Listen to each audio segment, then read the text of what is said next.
नमस्कार, इस खास बुलेटिन में आपका स्वागत है। मैं हूं रुचि शर्मा। बिटकॉइन मार्केट वैल्यू के हिसाब से सबसे बड़ी क्रिप्टो करेंसी यूरोपियन बैंकिंग क्षेत्र में फैले क्रेडिट स्विस से कंटेजियन की आशंका के रूप में $24,500 से नीचे गिर गई है। हाल ही में 24 घंटों में 1.44% की गिरावट के साथ $24,280 पर कारोबार करने से पहले बिटकॉइन एक पॉइंट पर $23,946 पर फिसल गई थी। इथेरियम दूसरी सबसे बड़ी क्रिप्टो करेंसी 3% से नीचे $1,652 के आसपास मंडरा रही थी।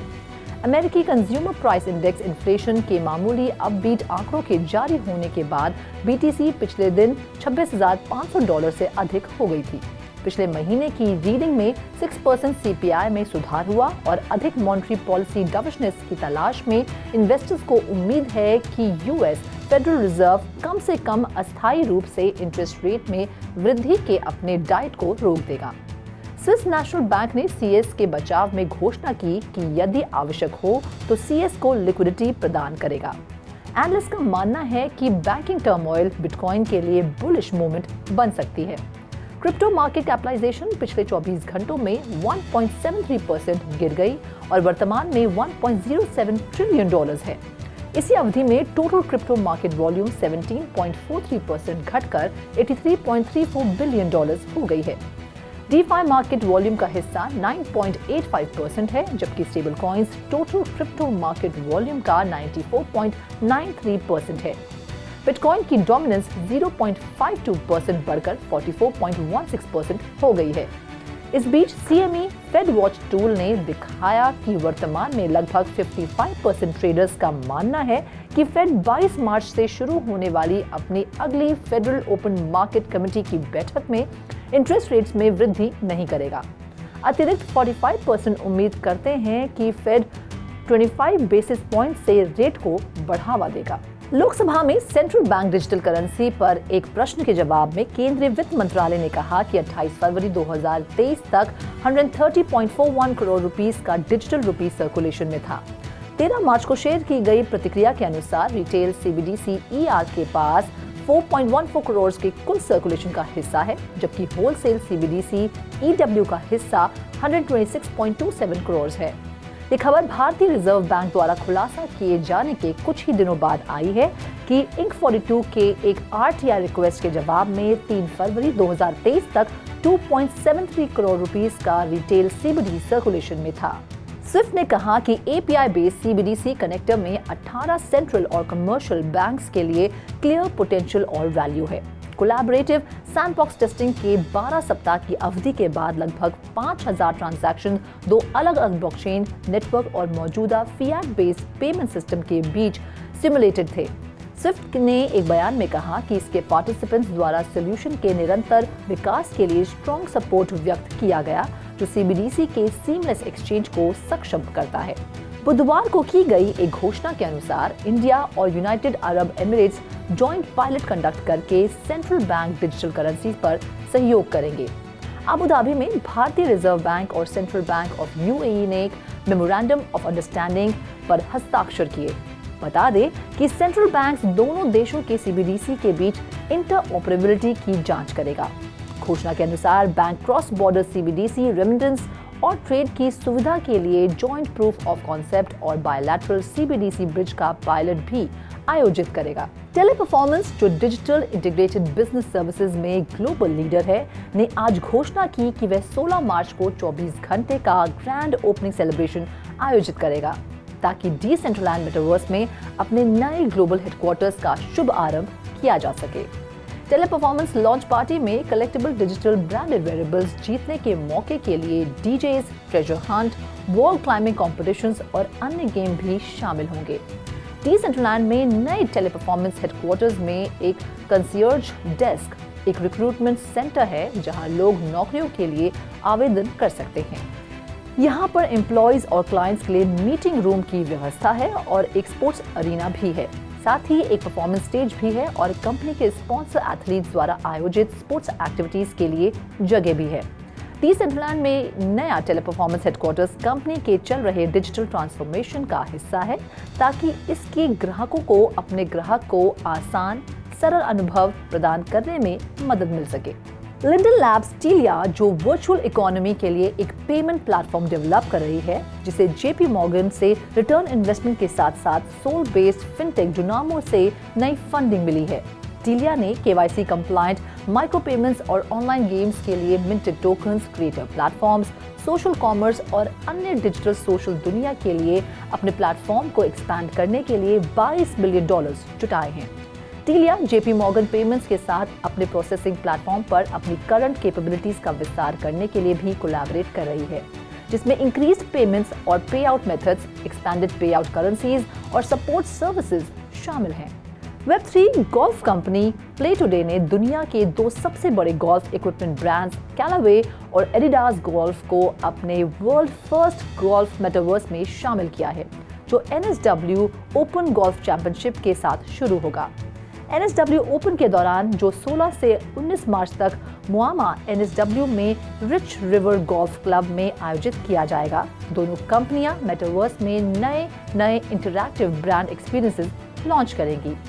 ऑगमेंटेड रियलिटी प्लेयर्स को अपने घर बैठे आराम से सबसे cutting edge physical golf products को वर्चुअली देखने की अनुमति देगी। इस इवेंट में एक दिन में 20,000 से ज्यादा व्यूअर्स या 4 दिवसीय टूर्नामेंट के दौरान 80,000 से ज्यादा व्यूअर्स को लाने का प्रेडिक्शन किया गया है, जिसमें सभी 3D में दुनिया के 2 सबसे बड़े गोल्फ ब्रांड्स का भी बहुत कुछ का अनुभव करने में सक्षम होंगे। कॉइनबेस ने अपने एक्सपेंशन स्ट्रैटेजी के हिस्से के रूप में 15 मार्च को स्टैंडर्ड चार्टर के साथ एक नई स्ट्रेटेजिक बैंकिंग पार्टनरशिप की घोषणा की। कॉइनबेस के अनुसार सिंगापुर के रिटेल कस्टमर्स अब अपने कॉइनबेस अकाउंट्स और किसी भी डोमेस्टिक बैंक के बीच फंड ट्रांसफर कर सकते हैं। इसके ट्रांसफर प्लेटफॉर्म में सुधार के अलावा स्टैंडर्ड चार्टर कोलैबोरेशन के साथ सिंगापुर के डॉलर टू क्रिप्टो एक्सचेंज का मार्ग प्रशस्त करता है। हालांकि क्रिप्टो रेगुलेशंस को कड़ा करने के बाद से सिंगापुर के मॉनेटरी अथॉरिटी ने रिटेल क्रिप्टो करेंसी ट्रेडिंग को डिस्करेज किया है। बाइनेंस ने 22 मार्च को घोषणा की कि वह अपने जीरो फी बिटकॉइन ट्रेडिंग को बाइनेंस USD से ट्रू USD में बदल देगी। एक्सचेंज ने 15 मार्च को कहा कि BUSD की जीरो मेकर फी BNB और इथेरियम जैसी दूसरी एसेट पेयर पर भी लागू होगी। ये भी कहा गया कि स्टैंडर्ड ट्रेडिंग फी इसके BTC ट्रेडिंग पेयर्स पर लागू होगी, जिसमें टेथर की USDT और कई दूसरे फिएट करेंसी जैसे British pound, Australian dollars, euro और अन्य शामिल हैं। दूसरी ओर BTC TUSD spot trading pairs के पास अब कोई मेकर या टेकर फीस नहीं होगी। नई पॉलिसी की सीमा के बारे में पूछे जाने पर बाइनेंस के CEO चैनपेंग जाओ ने स्पष्ट किया कि जीरो फी लगभग एक हफ्ते में BUSD पर बंद हो जाएगी। इस बीच बाइनेंस के CEO चैनपेंग जाओ ने कहा कि क्रिप्टो स्पेस में हालिया घटनाओं ने फर्म के फैसले को प्रभावित किया है।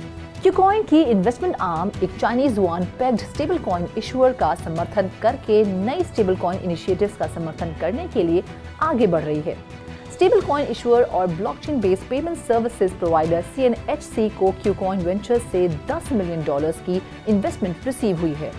क्यूकॉइन वेंचर्स ने 16 मार्च को खबर की घोषणा करते हुए कहा कि फंडिंग राउंड में क्यूकॉइन के इन्वेस्टर IDG कैपिटल और circle ventures USD coin issuer circle की इन्वेस्टमेंट आर्म सहित कुछ प्रमुख इंडस्ट्री इन्वेस्टर्स शामिल हैं।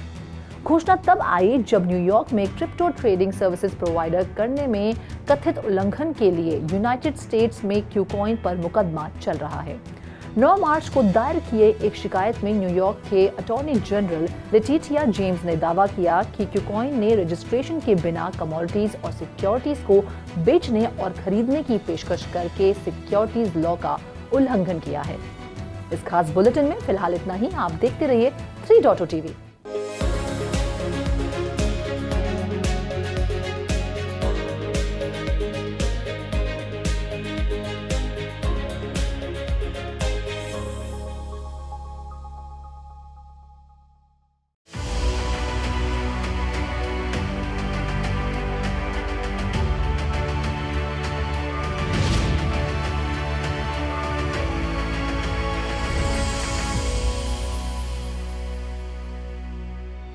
Bitcoin, the largest cryptocurrency by market value, has dropped below $24,500 as fears of contagion from often embattled Credit Suisse spread across the European banking sector. Bitcoin had slipped to $23,946 at one point before regaining ground to recently trade at $24,280, down 1.44% over the 24 hours. Ethereum, the second largest cryptocurrency, was hovering around $1,652, down 3%. BTC had soared past $26,500 on previous day after the release of a mildly upbeat US Consumer Price Index inflation data for February. The 6% CPI improved on the previous month's reading and offered investors looking for more in monetary policy dovishness hope the US Federal Reserve would at least temporarily stop its recent diet of interest rate hikes. The Swiss National Bank came to the rescue of CS by announcing it would provide CS with liquidity if necessary.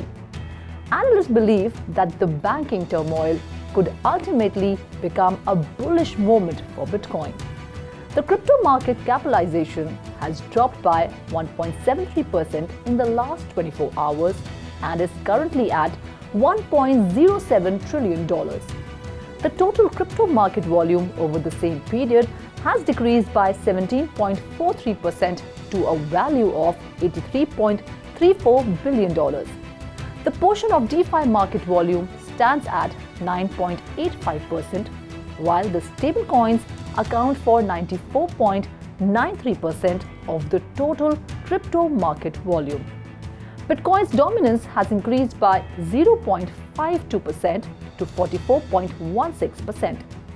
Meanwhile, the CME FedWatch tool showed that currently around 55% of traders believe that Fed will not raise interest rates at its next Federal Open Market Committee meeting starting March 22nd.